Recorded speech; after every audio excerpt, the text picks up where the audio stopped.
ವೈದ್ಯಕೀಯ ವೃತ್ತಿ ಪವಿತ್ರವಾದದ್ದು. ವೈದ್ಯ ವಿದ್ಯಾರ್ಥಿಗಳು ಗುಣಮಟ್ಟದ ಶಿಕ್ಷಣ ಪಡೆದು ಸಮಾಜ ಸೇವೆಯಲ್ಲಿ ತೊಡಗಬೇಕೆಂದು ಜಿಲ್ಲಾ ಮಟ್ಟದ ಮತ್ತು ಆರೋಗ್ಯ ಕುಟುಂಬ ಕಲ್ಯಾಣ ಅಧಿಕಾರಿ ಲಿಂಗರಾಜ್ ಟಿ ಕರೆ ನೀಡಿದ್ದಾರೆ. ಗಂಗಾವತಿ ನಗರದ ಅಮರ್ಗಾಡ್ನಲ್ಲಿ ಸ್ಫೂರ್ತಿ ಆಯುರ್ವೇದಿಕ್ ಮೆಡಿಕಲ್ ಕಾಲೇಜಿನಲ್ಲಿ ಸ್ಫೂರ್ತಿ ಕಲರವ ಎನ್ನುವ ಕಾರ್ಯಕ್ರಮದಲ್ಲಿ ವಿದ್ಯಾರ್ಥಿಗಳಿಗೆ ಪ್ರತಿಜ್ಞಾವಿಧಿ ಬೋಧಿಸಿ ಅವರು ಮಾತನಾಡಿದ್ದಾರೆ. ಪ್ರಸ್ತುತ ವರ್ಷ 96 ವಿದ್ಯಾರ್ಥಿಗಳು ಕಾಲೇಜಿನಿಂದ ಹೊರಗೆ ಹೋಗುತ್ತಿದ್ದರೆ ನಿಮ್ಮ ಮುಂದಿನ ಭವಿಷ್ಯದ ಕಡೆಗೆ ಗಮನ ಹರಿಸಬೇಕೆಂದು ಅವರು ತಿಳಿಸಿದ್ದಾರೆ. ಇನ್ನು ವೈದ್ಯರಲ್ಲಿ ಕೂಡ ನಡತೆ ಪ್ರಾಮಾಣಿಕತೆ ಹೆಚ್ಚಿನದಾಗಿ ಇರಬೇಕು. ಅಂದಾಗ ಮಾತ್ರ ವೈದ್ಯರು ಯಶಸ್ಸು ಆಗಲು ಸಾಧ್ಯವಾಗುತ್ತದೆ ಎಂದು ಹೇಳಿದ್ದಾರೆ. ಸ್ಫೂರ್ತಿ ಶಿಕ್ಷಣ ಸಂಸ್ಥೆಯು ವಿವಿಧ ಕೋರ್ಸುಗಳನ್ನು ಪ್ರಾರಂಭಿಸಿ ನಗರ ಸೇರಿದಂತೆ ವಿವಿಧ ಗ್ರಾಮೀಣಗಳಲ್ಲಿ ವಿದ್ಯಾರ್ಥಿಗಳಿಗೆ ಅನುಕೂಲವಾಗುವ ಕೆಲಸವನ್ನು ಮಾಡಿದ್ದಾರೆ. ಈ ಸಂಸ್ಥೆಯ ಮುಖ್ಯಸ್ಥರಾದ ಡಾಕ್ಟರ್ ಈಶ್ವರ್ ಸವದಿ ಮತ್ತು ಡಾಕ್ಟರ್ ಬಸವರಾಜ್ ಸವಡಿ ಅವರು ಕಾರ್ಯ ಅವರ ಶ್ಲಾಘನೀಯವಾಗಿದೆ ಎಂದು ಹೇಳಿದ್ದಾರೆ. ಡಿವೈಎಸ್ಪಿ ಜಯಪ್ಪ ನ್ಯಾಮನಗೌಡ ಮಾತನಾಡಿ, ವಿದ್ಯಾರ್ಥಿಗಳು ರೋಗಿಗಳ ಕಾಯಿಲೆಯನ್ನು ಅವಲೋಕಿಸಿ ಅವರಿಗೆ ಸರಿಯಾದ ಚಿಕಿತ್ಸೆ ಕೊಡುವುದರ ಮೂಲಕ ಆರೋಗ್ಯವಂತರನ್ನಾಗಿ ಮಾಡುವ ಕಾರ್ಯಕ್ಕೆ ಮುಂದಾಗಬೇಕೆಂದರು. ಹೆಚ್ಚಿನ ಆಸೆ ಆಮಿಷಕ್ಕೆ ಒಳಗಾಗದೆ ವೈದ್ಯರ ವೃತ್ತಿ ಕೀರ್ತಿ ತರಬೇಕೆಂದರು. ಪ್ರಾಸ್ತಾವಿಕವಾಗಿ ಡಾಕ್ಟರ್ ಈಶ್ವರ್ ಸಾವಡಿ ಮಾತನಾಡಿ, ಕಾಲೇಜಿನ ಬೆಳವಣಿಗೆ ಮತ್ತು ಸೌಲಭ್ಯ ಕುರಿತು ವಿವರಿಸಿದ್ದಾರೆ. ಅಧ್ಯಕ್ಷತೆಯನ್ನು ಸ್ಫೂರ್ತಿ ಸಮೂಹ ಸಂಸ್ಥೆಯ ಅಧ್ಯಕ್ಷರಾದ ನಿರ್ಮಲಾ ಡಾಕ್ಟರ್ ಈಶ್ವರ ಸವಡಿ ವಹಿಸಿದ್ದಾರೆ.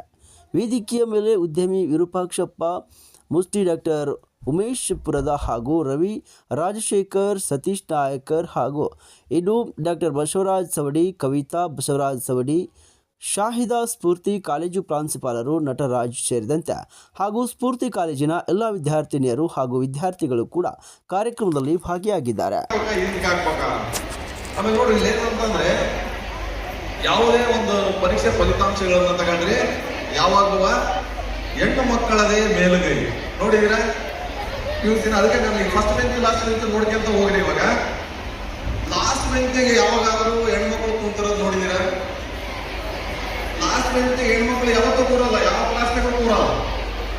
ಸೊ ಇಲ್ಲಿ ಏನಾಗ್ತದೆ, ಹೆಣ್ಮಕ್ಳು ಯಾಕೆ ಫಸ್ಟ್ ಬೆಂಚಿಗೆ ಕೂರಕ್ಕೆ ಇಷ್ಟಪಡಲ್ಲ? ಲಾಸ್ಟ್ ಬೆಂಚರು ಅದನ್ನ ಹೆಣ್ಮಕ್ಳು ತಿರುಗಿ ಹೋಗ್ಬೇಕಲ್ಲ, ಪಾಠ ನೋಡ್ಬೇಕು ಅವ್ರು. ಸೊ ಇಲ್ಲಿ ಏನಾಗಿರ್ತದೆ, ಯಾಕೆ ಹೆಣ್ಮಕ್ಳು ಮೇಲ್ಗೈ ಇದೆ ಅಂತಂದ್ರೆ, ನಾವು ಇಲ್ಲಿ ಕಾಲೇಜಿಗೆ ಏನಕ್ಕೆ ಬಂದೀವಿ? ಫಸ್ಟ್ ಆಫ್ ಆಲ್ ನೋಡ್ರಿ, ಮೇನ್ ಎಲ್ಲಪ್ಪ ಹಾಳಾಗೋದು ನಾವು ಅಂತಂದು ಹದಿಹರಿಯದ ವಯಸ್ಸೈತಲ್ಲ, ಇಲ್ಲಿ ನಾವು ನಮ್ಮ ಮನಸ್ಸನ್ನ ಅರಿಬಿಡ್ತೀವಿ. ಏನಕ್ಕೆ ಅಂದ್ರೆ ದುಶ್ಚಟ ಯಾವುದೇ ಆಗಲಿ ಆ ವಯಸ್ಸಲ್ಲಿ ನಾವು ಸಹ ಅದನ್ನು ತಡದೇ ಇಲ್ಲಿ ಬಂದಿರೋದು. ಸೊ ಎಕ್ಸ್ಪೆರಿಮೆಂಟ್ಸ್ ಮಾಡಕ್ ಹೋಗ್ತೀವಿ ನಾವು. ಯಾವ್ದನ್ನ ತಗೊಂಡ್ರಿ, ಒಂದು ಬೈಕ್ ಡೀಲಿಂಗ್ ತಗೊಂಡ್ರಿ, ಒಂದು ವೆಹಿಕಲ್ ಓಡಿಸೋದಾಗ್ಲಿ, ಒಂದು ಸಿಗರೇಟ್ ಸೇದೋದು, ಎಣ್ಣೆ ಹೊಡೆಯೋದು, ಇವೆಲ್ಲವೂ ಏನಪ್ಪ ಅಂತಂದ್ರೆ ಮನಸ್ಸು ಆ ಕಡೆಗೆ ಹೋಗ್ಬಿಡ್ತು. ಅದಕ್ಕೆ ಹೇಳ್ತೀನಿ ನಾನು, ಏನ್ ಗೊತ್ತಾ, ಕಣ್ಣು ಹೋದ ಕಡೆಗೆ ಮನಸ್ಸು ಹೋಗಬಾರ್ದು, ಮನಸ್ಸು ಹೋದ ಕಡೆಗೆ ದೇಹ ಹೋಗಬಾರ್ದು.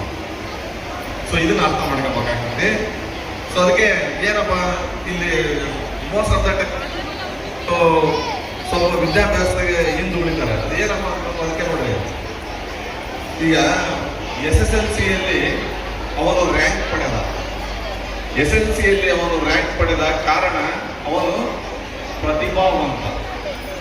PUCಯಲ್ಲಿ ಅವನು ಸಮಾರಂಭವನ್ನು ನಡೆಸಿಕೊಟ್ಟಿರ್ತಕ್ಕಂತಹ ನಮ್ಮ ಕಾಲೇಜಿನ ಅಧ್ಯಕ್ಷರಿಗೂ ಅತಿಥಿಗಳಿಗೂ ಎಲ್ಲರಿಗೂ ನಮ್ಮ ಬ್ಯಾಚಿನ ಪರವಾಗಿ ತುಂಬ ಧನ್ಯವಾದಗಳನ್ನು ತಿಳಿಸುತ್ತೇನೆ.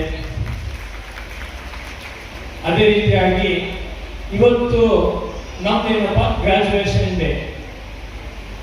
ಈ ಒಂದು ದಿನ ನಾವು ಇಲ್ಲಿ ಬಂದು ಈ ತರ ಬಟ್ಟೆ ಹಾಕೊಂಡು ನಿಂತಿವಪ್ಪ ಅಂತಂದ್ರೆ, ಇದು ಬಂದ್ಬಿಟ್ಟು ಫಸ್ಟ್ ನಿಮ್ಮ ತಂದೆ ತಾಯಿಗಳ ಸ್ಯಾಕ್ರಿಫೈಸ್, ದೆನ್ ನೀವು ಪಟ್ಟಿರ್ತಕ್ಕಂಥ ಕಷ್ಟ. ಸೊ ಹಂಗಾಗಿ ನಾನು ಹೇಳೋದಿಷ್ಟೇ, ಯಾವುದೇ ಕಾರಣಕ್ಕೂ ಎಲ್ಲೋ ಇರಿ, ಹೇಗೋ ಇರಿ, ಹೆಂಗೋ ಇರಿ, ಯಾವುದು ಸಂಬಂಧಪಡಲ್ಲ. ಕೊನೆಯದಾಗಿ ವಯಸ್ಸಾದ ನಿಮ್ಮ ಅಪ್ಪ ಅಮ್ಮಗಳಿಗೆ ಯಾವತ್ತು ಕಷ್ಟ ಮತ್ತು ಅವರು ತಿಳಿತಕ್ಕಂಥ ಕೆಲಸವನ್ನು ಯಾವುದೇ ಕಾರಣಕ್ಕೂ ಮಾಡಬೇಕು ಅಂತೇಳಿ ನನ್ನ ಇದು ಒಂದು ರಿಕ್ವೆಸ್ಟ್. ಅದೇ ರೀತಿ ನಾನು ನಡ್ಕೊಂತೀನಿ ಅನ್ನೋದು ನಿಮ್ಮನ್ನ ಹೇಳ್ತೀನಿ. ಅದೇ ರೀತಿಯಾಗಿ ನಂತರ ನಮ್ಮ ಕಾಲೇಜಿನ ಬಗ್ಗೆ ಹೇಳ್ಬೇಕಂದ್ರೆ, ನಾವೆಲ್ಲ ಇವತ್ತು ಕೂತಿದಪ್ಪ ಅಂದ್ರೆ ಕೊನೆಯ ಕ್ಷಣ. ನಮ್ದೆಲ್ಲ ಅಡ್ಮಿಷನ್ ಯಾವಾಗ ಆಗಿದೆಪ್ಪ ಅಂತಂದ್ರೆ March 31st. ಇನ್ನೂ 1 hour ಏನಾದ್ರು ನಾವು ಲೇಟ್ ಆದ್ರೆ ಇವತ್ತಿನ ದಿನ ಈ ಬಟ್ಟೆ ಹಾಕಿದ್ದಿಲ್ಲ, ನೆಕ್ಸ್ಟ್ ಇಯರ್ ನಾವು ಈ ಬಟ್ಟೆ ಹಾಕೊಂಡಿದ್ವಿ. ಸೊ ಅಂತ ಒಂದು ಸಮಯದಲ್ಲಿ ತಮ್ಮ ಒಂದು ಬಿಸಿ ಶೆಡ್ಯೂಲ್ ಅಲ್ಲಿ ಸೌದಿ ಸರ್ ತಾವೇ ಹೋಗಿ ಪರ್ಮಿಷನ್ ತಂದು ನಮಗೆ ಇವತ್ತಿನ ದಿನ ಇದೇ ಒಂದು ದಿನದಂದು ನಮಗೆ ಈ ಬಟ್ಟೆಯನ್ನು ಹಾಕ್ಸಿಗೋಸ್ಕರ ತಾವು ಪಟ್ಟಿರ್ತಕ್ಕಂಥ ಕಷ್ಟ ನಮಗೆ ಯಾವತ್ತೂ ಚಿರಋಣಿ. ಆ ಒಂದು ಅವರ ಕಷ್ಟಕ್ಕೆ ನಾವು ಯಾವತ್ತೂ ಮರೆಯುವುದಿಲ್ಲ ಅಂತ ಅನ್ನೋದನ್ನ ಈ ವೇದಿಕೆ ಮುಖಾಂತರ ಹೇಳ್ತೀನಿ. ಸೊ ನೋಡಿ, ಈ ಒಂದು ಶಿಕ್ಷಣ ಸಂಸ್ಥೆಯ ಒಂದು ಉಸ್ತುವಾರಿ ವಹಿಸಿರ್ತಕ್ಕಂಥ ನಮ್ಮ ಡಾಕ್ಟರ್ ಈಶ್ವರ್ ಸವದಿ ಅವರು ಒಂದು ಸರ್ಕಾರಿ ಸೇವೆಯಲ್ಲೂ ಸಹ ಅನೇಕ ಸಾಧನೆಗಳನ್ನು ಮಾಡಿ ಪ್ರಸಿದ್ಧಿ ಪಡೆದಿದ್ದಾರೆ. ಜೊತೆಗೆ ಈ ಒಂದು ಉಪವಿಭಾಗ ಆಸ್ಪತ್ರೆ ಗಂಗಾವತಿ ಆಸ್ಪತ್ರೆನ ರಾಜ್ಯ ಮಟ್ಟದಲ್ಲಿ ರಾಷ್ಟ್ರ ಮಟ್ಟದಲ್ಲೂ ಸಹ ಹೆಸರುವಾಸಿ ಮಾಡಿ ಅನೇಕ ಪ್ರಶಸ್ತಿಗೆ ಭಾಜನರಾಗಿದ್ದಾರೆ. ಅದರ ಜೊತೆಗೆ ಅವರು ಖಾಸಗಿ ಕ್ಷೇತ್ರದಲ್ಲೂ ಸಹ ಈ ಶಿಕ್ಷಣ ಸಂಸ್ಥೆಗಳು ಮತ್ತೆ ಆರೋಗ್ಯ ಸಂಸ್ಥೆಯಲ್ಲೂ ಸಹ ಖಾಸಗಿ ಕ್ಷೇತ್ರದಲ್ಲೂ ಸಹ ಅವರ ಅಪಾರವಾದ ಸೇವೆಗೆ ಎಲ್ಲರ ಮೆಚ್ಚುಗೆ ಇದೆ. ಸೊ ಈಗ ನೋಡ್ರಿ, ಈಗ ಸ್ಟೂಡೆಂಟ್ಸ್ ಎಲ್ಲ ಕಾನ್ವೊಕೇಶನ್ ಅಲ್ಲಿ ಇಲ್ಲಿ ಗೌರವ ಸ್ವೀಕರಿಸ್ತಿರ್ಬೇಕಾದ್ರೆ ಅವರ ಜೊತೆಗೆ ಬಂದಂತ ಪೋಷಕರುಗಳ ಕಣ್ಣಲ್ಲಿ ಅವರ ಒಂದು ಖುಷಿ, ಇಲ್ಲಿನ ಆನಂದ ಬಾಷ್ಪಗಳನ್ನು ನೋಡಿದರೆ ನಿಜವಾಗ್ಲೂ ಬಹಳ ಖುಷಿ ಆಗುತ್ತೆ. ಸೊ ಅದಕ್ಕೆ ನಾವು ಮಕ್ಕಳಾಗಿ ಅವರಿಗೆ ಋಣ ಹೆಂಗೆ ತೀರಿಸ್ಬೇಕು ಅನ್ನೋದನ್ನ ವಿದ್ಯಾರ್ಥಿಗಳು ಅರ್ಥ ಮಾಡ್ಕೋಬೇಕಾಗ್ತದೆ. ಸೊ ನೋಡಿ, ಏನ್ ಗೊತ್ತಾ, ಪೋಷಕರು ವಿದ್ಯಾರ್ಥಿಗಳಿಗಿಂತ ಹೆಚ್ಚು ಕನಸುಗಳನ್ನ ಕಟ್ಕೊಂಡಿರ್ತಾರೆ ಮಕ್ಕಳ ಬಗ್ಗೆ. ಸೊ ಆ ಕನಸುಗಳನ್ನ ಹುಸಿಗೊಳಿಸಬಾರ್ದು. ಸೊ ಅದಕ್ಕೆ ಹೇಳ್ತಾರೆ, ಪೂಜಿಸಬೇಕಾದ 3 ವ್ಯಕ್ತಿಗಳು ಅಂತಂದ್ರೆ ತಂದೆ, ತಾಯಿ, ಗುರು ಅಂತ. ಸೊ ಇದನ್ನ ಅರ್ಥ ಮಾಡ್ಕೋಬೇಕು ನಾವು, ಅವರಿಗೆ ಎಷ್ಟು ಮಟ್ಟಿಗೆ ನಾವು ಗೌರವ ಸಲ್ಲಿಸಬೇಕು ಅಂತ. ಸೊ ನೋಡಿ, ಇವಾಗೆಲ್ಲ ಡಿಗ್ರಿ ಪಡಿತೀವಿ. ಡಿಗ್ರಿ ಪಡೆದಾದ್ಮೇಲೆ ಒಂದು ಪ್ಲಾನ್ A, B, C ಅನ್ನೋದನ್ನ ಹಿಡ್ಕೊಳ್ಳೇಬೇಕಾಗ್ತದೆ. ನಾವು ಓದ್ಬೇಕಾದ್ರೂ ಅಷ್ಟೇ ಎಲ್ಲರ ಯಶಸ್ಸು ಉತ್ತುಂಗಕ್ಕೆ ಹೋಗುತ್ತೆ ಅನ್ನೋದು ಒಂದು ಕನಸಿನ ಮಾತೆ. ಸೊ ನಾವು ಯಶಸ್ಸನ್ನು ಕಾಣಬೇಕಾದ್ರೆ ಡೆಡಿಕೇಶನ್, ಕಮಿಟ್ಮೆಂಟು, ಒಂದು ಪಂಕ್ಚುಯಾಲಿಟಿ, ಪ್ರತಿಯೊಂದರಲ್ಲೂ ನಮ್ದು ಬದ್ಧತೆ ಇತ್ತು ಅಂತಂದ್ರೆ ನಾವು ಯಶಸ್ಸು ಕಾಣೋದ್ರಿಗೆ ಅನುಮಾನವೇ ಇರುತ್ತೆ. ಸೊ ಅದಕ್ಕೆ ಹೆಂಗೆ ಅಂತಂದ್ರೆ ನಾವು ಪ್ರತಿ ನಮ್ಮ ಒಂದು ವಿದ್ಯಾರ್ಥಿ ಜೀವನದಲ್ಲಿ ಹೆಂಗಿರ್ಬೇಕು ಅಂತಲೂ ನಾವು ಅರ್ಥ ಮಾಡ್ಕೋಬೇಕಾಗ್ತದೆ. ಸೊ ನಾವು ಓದುವಾಗ ಇಲ್ಲಿ ಕಾಲೇಜಿಗೆ ನಾವು ಸೇರಿರ್ತೀವಿ, ಏನು ಬಂದಿರ್ತೀವಿ ನಾವು ಅನ್ನೋದನ್ನ ನಾವು ವಿಮರ್ಶೆ ಮಾಡಬೇಕಾಗಿದೆ. ಯಾಕೆಂದ್ರೆ ನಮ್ಮ ಬಗ್ಗೆ ಕನಸು ಕಟ್ಕೊಂಡು ಅವರು ಪೋಷಕರು ನೋಡಿ ಎಷ್ಟೋ ಮನೆಯಲ್ಲಿ ಕೂಲಿ ನಾಲಿ ಮಾಡಿಸಿ ನಮ್ಮನ್ನ ಕಾಲೇಜಿಗೆ ಕಳಿಸಿರ್ತಾರೆ. ಸೊ ಇಲ್ಲಿ ಬಂದು ನಾವು ಬೇರೆ ಒಂದು ಅಹಿತಕರವಾದ ಘಟನೆಗಳಲ್ಲಿ ನಮ್ಮನ್ನ ತೊಡಗಿಸ್ಕೋಬಾರ್ದು ಅಂತಂದು ನಿಮ್ಮೆಲ್ಲರಲ್ಲಿ ಈ ಮಾತಾಡ್ತೀನಿ. ಸೊ ಜೊತೆ ಟಿವಿಯಲ್ಲೂ ಸಹ ನೋಡಿದೆ ನಾನು, ಬಳ್ಳಾರಿಯಲ್ಲಿ ಸ್ಟೂಡೆಂಟ್ಸ್ ಹೆಣ್ಮಕ್ಳು ಸಮೇತನ ಯಾವುದೋ ಒಂದು ಇದರಲ್ಲಿ ಗಾಂಜಾ ಸೇರ್ತಿದ್ದಾರೆ ಅಂತಂದು ಟಿವಿಯಲ್ಲಿ ಬಂತು. ಸೊ ನಾವಿಲ್ಲಿ ಕಾಲೇಜಿಗೆ ಏನು ಬಂದಿರ್ತೀವಿ ಅನ್ನೋದನ್ನ ಅವಲೋಕನ ಮಾಡಿ, ಸೊ ಅದನ್ನ ಹೊರತುಪಡಿಸಿ ನಾವು ಈ ದುಶ್ಚಟಗಳಿಗೆ ನಾವು ದಾಸರಾದ್ರೆ ನಾವು ಏನನ್ನೂ ಸಾಧಿಸಕ್ಕಾಗಲ್ಲ. ಅದಲ್ಲದೆ ಯಶಸ್ಸನ್ನು ಸಾಧಿಸಿ ಈ ಸಂಸ್ಥೆಯನ್ನ ಇಲ್ಲಿ ತಗೊಂಡು ಬಂದು ಈ ಸ್ಫೂರ್ತಿ BSc ನರ್ಸಿಂಗ್ ಕಾಲೇಜಿಂದ ಇವತ್ತು ಫಸ್ಟ್ ಬ್ಯಾಚ್ ಏನು ಔಟ್ಗೋಯಿಂಗ್ ಬ್ಯಾಚ್ ಇದೆಯಲ್ಲ, ನಾನು ಆ್ಯಕ್ಚುಲಿ ಕಾಲೇಜ್ ಆ್ಯನ್ಯುವಲ್ ಡೇ ಇರಬೇಕು ಅಂದ್ಕೊಂಡೆ. ಬಟ್ ಆದರೆ ಇವ್ರನ್ನೆಲ್ಲ ನೋಡಿದಾಗ ಸೊ ಫಸ್ಟ್ ಬ್ಯಾಚ್ ಈಗಾಗಲೇ ಯಶಸ್ವಿಯಾಗಿ ನಮ್ಮ ವಿದ್ಯಾಭ್ಯಾಸವನ್ನು ಮುಗಿಸಿ ಹೊರಗೆ ಹೋಗ್ತಿದ್ದಾರೆ ಅಂತೇಳಿ ಭಾಳ ಸಂತೋಷ ಆಯಿತು. ಮತ್ತು ನನಗೆ ರಿಸಲ್ಟ್ ಬಗ್ಗೆ ಒಂದು ಡೌಟ್ ಇತ್ತು, ಏನಪ್ಪ ಅಂತ ಹೇಳಿ. ಎಲ್ಲ ಯೂನಿವರ್ಸಿಟಿ ಎಕ್ಸಾಮ್ಸ್ ಅಲ್ಲ, ಹಾಗಾಗಿ ಎಷ್ಟಿದೆ ಅಂತೇಳಿ ನಾನು ನಮ್ಮ ಡಾಕ್ಟರ್ ಬಸವ ಸವದಿ ಸರಿಗೆ ಕೇಳಿದಾಗ 96%ಕ್ಕೂ ಅಧಿಕ ವಿದ್ಯಾರ್ಥಿಗಳು ಈ ಸಂಸ್ಥೆಯಿಂದ ತೇರ್ಗಡೆ ಬಂದು ಹೊರಗಡೆ ಹೋಗ್ತಾ ಇದ್ದಾರೆ. ಭಾಳ ಸಂತೋಷದ ವಿಷಯ. ಸಂಸ್ಥೆಯನ್ನು ಪ್ರಾರಂಭ ಮಾಡಲಿಕ್ಕೆ ನಾನು ಆರಂಭದಲ್ಲಿ ಹೇಳಿದೆ ಕಷ್ಟಪಟ್ಟೆ ಅಂತ ಹೇಳಿ. ಸಂಸ್ಥೆ ಪ್ರಾರಂಭ ಮಾಡಿದಾಗ ಸ್ಟಾರ್ಟ್ ಆಗೋದು ನಿಜವಾದ ಕಷ್ಟ ಏನು ಅಂತ ಹೇಳಿ. ಯಾಕಂದರೆ ಬಂದಿರ್ತಕ್ಕಂಥ ವಿದ್ಯಾರ್ಥಿಗಳಿಗೆ ಗುಣಮಟ್ಟದ ಶಿಕ್ಷಣವನ್ನು ಕೊಡಬೇಕು, ಅವರಿಗೆ ಎಲ್ಲ ರೀತಿಯಿಂದ ಯೋಗಕ್ಷೇಮವನ್ನು ನೋಡಬೇಕು.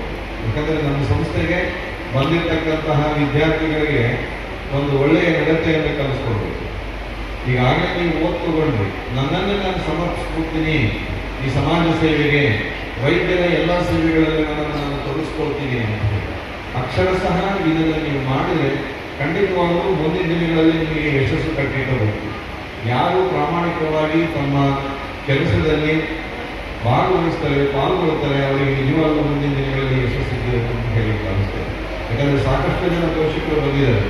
ಯಾಕಂದರೆ ಸ್ಫೂರ್ತಿ ವಿದ್ಯಾಸಂಸ್ಥೆ ಈಗಾಗಲೇ 2 BSc ನರ್ಸಿಂಗ್ ಕಾಲೇಜುಗಳು, ಒಂದು BSc ನರ್ಸಿಂಗ್ ಕಾಲೇಜು, ಒಂದು ಡಿಪ್ಲೊಮಾ ನರ್ಸಿಂಗ್ ಕಾಲೇಜು, ಒಂದು ವೈದ್ಯಕೀಯ ಮಹಾವಿದ್ಯಾಲಯವನ್ನು ಪ್ರಾರಂಭ ಮಾಡಿದೆ. ಸೊ ಹಾಗಾಗಿ ನಾನು ಕಳೆದ ಬಾರಿ 2 ವರ್ಷದಿಂದ ಬಂದಾಗ ನಾನು ಹೇಳಿದೆ, ಇನ್ನು ಹೆಚ್ಚು ಹೆಚ್ಚು ವಿದ್ಯಾಸಂಸ್ಥೆಗಳನ್ನು ಈ ಭಾಗದಲ್ಲಿ ತರಬೇಕು. ಯಾಕಂದರೆ ಕಲ್ಯಾಣ ಕರ್ನಾಟಕ ಭಾಗದಲ್ಲಿ ವಿದ್ಯಾಸಂಸ್ಥೆಗಳು ಮತ್ತು ಈ ವಿದ್ಯಾರ್ಥಿ ಜೀವನಕ್ಕೆ ಏನಾಗಿದೆ, ನಾವೆಲ್ಲ ಬರೀ ಬೇರೆ ಕಡೆ ಹೋಗ್ತಕ್ಕಂತಹ ಪರಿಸ್ಥಿತಿ ನಿರ್ಮಾಣ ಆಗಿದೆ. ಮಂಗಳೂರಿಗೆ ಹೋಗಬೇಕು, ಹುಬ್ಬಳ್ಳಿಗೆ ಹೋಗಬೇಕು, ಬೆಂಗಳೂರಿಗೆ ಹೋಗಬೇಕು. ಸೊ ಹಾಗಾಗಿ ಈ ನಿಟ್ಟಿನಲ್ಲಿ ಈಗಾಗಲೇ ಅವರೇನು ಆರಂಭ ಮಾಡಿದ್ದಾರೆ, ಈ ಪ್ರಯತ್ನ ವಿದ್ಯಾಸಂಸ್ಥೆಗಳನ್ನು ಪ್ರಾರಂಭಿಸಿದ್ದಾರೆ. ಅವರಿಗೆ ಇನ್ನೂ ಹೆಚ್ಚಿನ ಯಶಸ್ಸನ್ನು ಸಿಗಲಿ. ಮತ್ತು ಈ ಸಂಸ್ಥೆಯಿಂದ ನಿಮಗೆಲ್ಲರಿಗೂ ಗೊತ್ತಿರಲಿ, ಈ ಸಂಸ್ಥೆಗೆ ಮೂಲ ಕಾರಣಕರ್ತರು ಅಂತ ಹೇಳಿದ್ರೆ ನಮ್ಮ ಮುಸ್ಲಿಮಾಮ ಕಿರಣ ಮುಸ್ಲಿಮಾಮನ ಈ ಸಂದರ್ಭದಲ್ಲಿ ಅವರು ಸ್ಮರಿಸ್ಬೇಕಾಗ್ತದೆ. ಹಾಗೆ ನಮ್ಮ ತಂದೆಯವರು ಆದಂಥ ಯಶಸ್ವಿ ಅವ್ರನ್ನ ನಾವು ಸ್ಮರಿಸ್ಬೇಕಾಗ್ತದೆ. ಯಾಕಂತ ಹೇಳಿದ್ರೆ ಅವರು ಹಾಕಿಕೊಟ್ಟ ಮಾರ್ಗಗಳು, ಅವರ ನಡತೆಗಳು, ಅವರ ಗುಣಗಳು ಮತ್ತು ಅವರು ಕೊಟ್ಟಂಥ ಮಾರ್ಗದರ್ಶನಗಳು ಏನಿದ್ದಾವೆ, ಆ ಮಾರ್ಗದರ್ಶನಗಳನ್ನು ನಾವು ಅಡಾಪ್ಟ್ ಮಾಡ್ಕೊಂಡಿದ್ದೇವೆ. ಆ ಮಾರ್ಗದರ್ಶನದಲ್ಲಿ ನಾವು ನಡೆಯುವಂಥ ಏನು ನಾವು ಚಾಲೆಂಜನ್ನು ತಗೊಂಡಿದ್ದೇವೆ, ಅದಕ್ಕೆ ನಾವು ಆ ಶಕ್ತಿ, ವೀರಣ್ಣ ಮುಸ್ಲಿಯವರ ಶಕ್ತಿ ಮತ್ತು ಅವರು ಕೊಟ್ಟಿರ್ತಕ್ಕಂಥ ಕೊಡುಗೆ, ಮತ್ತು ಹಾಗೆ ನಮ್ಮ ತಂದೆಯವರು ಕೊಟ್ಟಿರ್ತಕ್ಕಂಥ ಕೊಡುಗೆ ಶೈಕ್ಷಣಿಕ ಆಗಿರ್ಬೋದು, ವೈದ್ಯಕೀಯವಾಗಿರ್ಬೋದು ಸಾಕಷ್ಟು ಕೊಡುಗೆಗಳನ್ನು ನೀಡಿದ್ದಾರೆ. ಅವ್ರನ್ನ ಈ ಸಂದರ್ಭದಲ್ಲಿ ಸ್ಮರಿಸುತ್ತಾ, ಈಗ ನಾನು ಭಾಳ ಮಾತಾಡೋದು ಗ್ರ್ಯಾಜುಯೇಟ್ಸ್ಗೆ ಒಂದು 2 ಮಾತುಗಳನ್ನು, ಫ್ರೆಷರ್ಸ್ಗೆ ಒಂದು 2 ಮಾತುಗಳನ್ನು ನಾನು ಹೇಳಲೇಬೇಕಾಗ್ತದೆ. Because I am academician. Being academician, first of all, I congratulate all the graduates who have taken graduation today.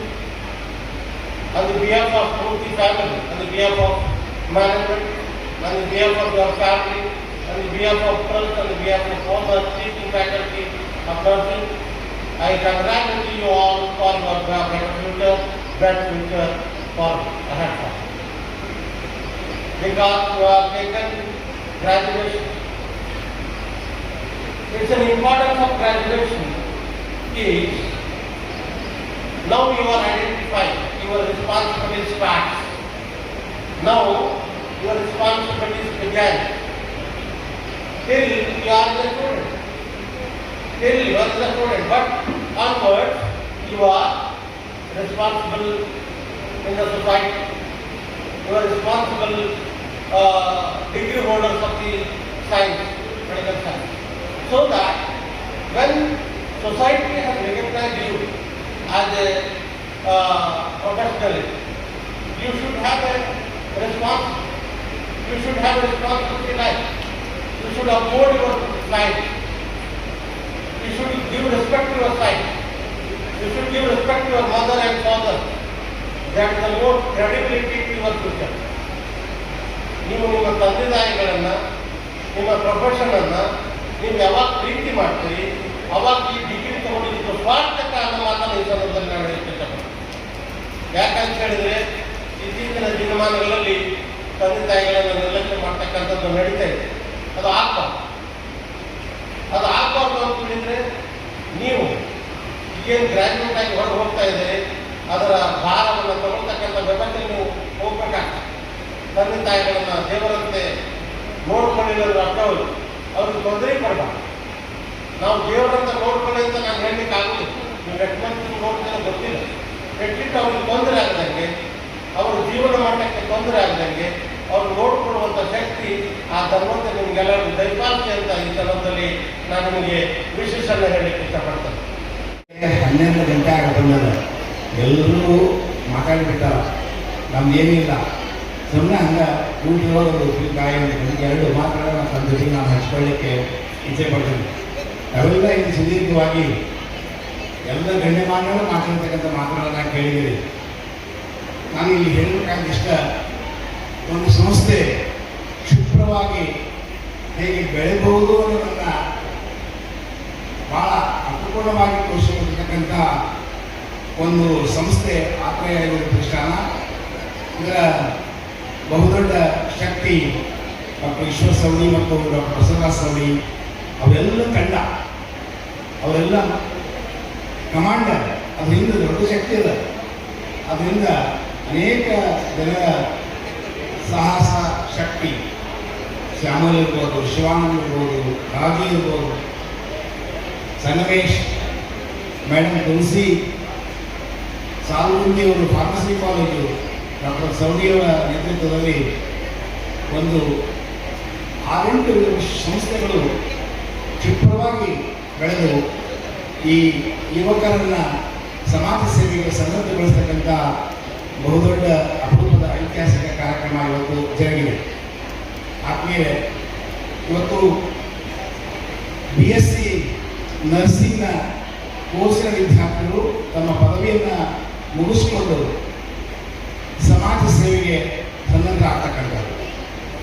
ಅವರಿಗೆ ಒಂದು ಮಾತನ್ನು ಹೇಳಲಿಕ್ಕೆ ಇಚ್ಛೆಪಡ್ತಾರೆ. ಇಲ್ಲಿ ನಿಮ್ಮ ಮುಂದೆ 10 ಸವಾಲುಗಳಿದ್ದಾವೆ. 1ನೇ ಸವಾಲು, ನಾನು ನೌಕರಿ ಸೇರಬೇಕಾ,